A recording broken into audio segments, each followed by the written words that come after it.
እኔ የምለው ማለት ነው የሀይሚዬ የተደበቁ ፎቶዎች ማለት ነው የሆነ ሰዓት ላይ ድንገት ብቅ የሚሉት ነገርስ የተደበቁ ቪዲዮዎች ማነው ስሟ ሙስሊም ጓደኛዋ በነገራችን ላይ ይህ አካውንት የሀይሚ የራሷ መስሎኝ ነበረ። ነገር ግን የሀይሚ የራሷ አካውንት አይመስል ፍሪ ደዝና ነው የሚለውና ግን የራሷ አካውንት አይመስለኝም። ግን የጓደኛዋ ኡሪ በቃ የሆነ ግን የሀይሚ የቅርብ ሰው ነው እና የሆኑ የተደበቁ ቪዲዮዎችን የሆነ ሰዓት ላይ ብቅ ታደርጋቸዋለች። የኔ ቆንጆ እንዴት ነው ደግሞ ድንቡሽቡሽቡሽቡሽ ያለች ቪዲዮ አገኘሁኝ ታውቃላችሁ? ቲክቶክ መንደር ዞር ዞር ዞር እንጥጥ እንጥጥ ስል ማለት ነው። አቤት ትላንትና እንዴት ደስ እንዳለኝ ጊዜው በስማም ደስታዬን ራሱ መቆጣጠር ነው ያቃተኝ። ትላንትና ላይቭ ሲመጡ በጣም ነው የተደሰኩት እውነት ለመናገር በጣም ማለት ነው። ደከመን እንኳን ሳይሉ አስባችሁታል ረጅም ጉዞ እና ደግሞ እመጓ ናቸው ስላችሁ ሀረ ጻድቃኔ ነች ናችሁ ያላችሁ ሁለቱም ቦታ ነው የሄዱት። እሺ ቅርብ ለቅርብ ናቸው። እመጓ ውራኤልና ጻድቃኔ ማርያም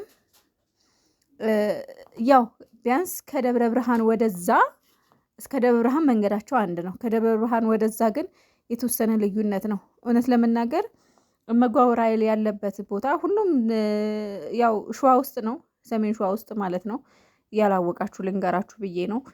ሰሜን ሸዋ ውስጥ ጻድቃኔም በደብረ ብርሃን ተገንጥሎ ነው ወደዛ የሚኬደው። እመጓም ደግሞ እመጓ ውራኤል እንደውም ያው እኔ ልጅ ሆኜ ከሀገሬ ስለወጣሁ አላውቀውም እና ደግሞ ከዛ ወዲህም እንትን አላልኩም እንጂ ቤተሰብ እናቴ አባቴ ሲያወሩ በጣም ቅርብ ነው ከኛው ከተወለድኩበት ሀገር በጣም ቅርብ ነው።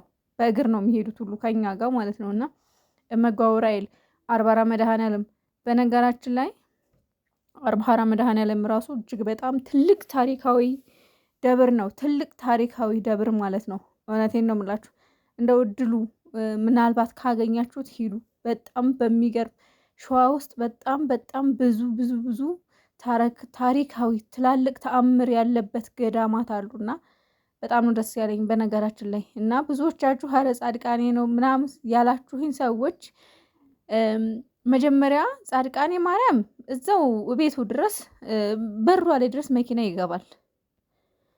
ይሄ ረጅሙን ዳገት ግን አይቼ አረ ይሄ እመጓ ነው ጻድቃኔ አይደለም ስላችሁ ሀረ ጻድቃኔ ነው ያላችሁኝ ሰዎች የዊና ቤት እየገባችሁ ተከታተሉ።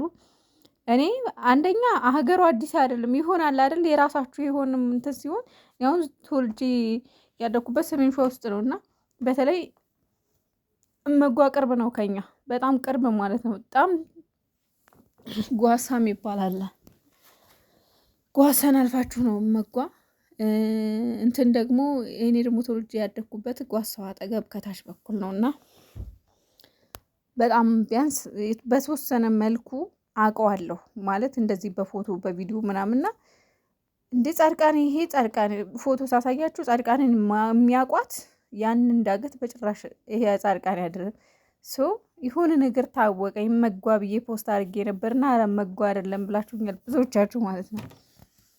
እና እመጓ ውራኤል እጅግ በጣም ትልቅ ትልቅ ትልቅ ታሪክ ያለበት ሀገር ነው። ትልቅ ታሪክ ያለበት ገዳም ነው እና በጣም ደስ ይላል።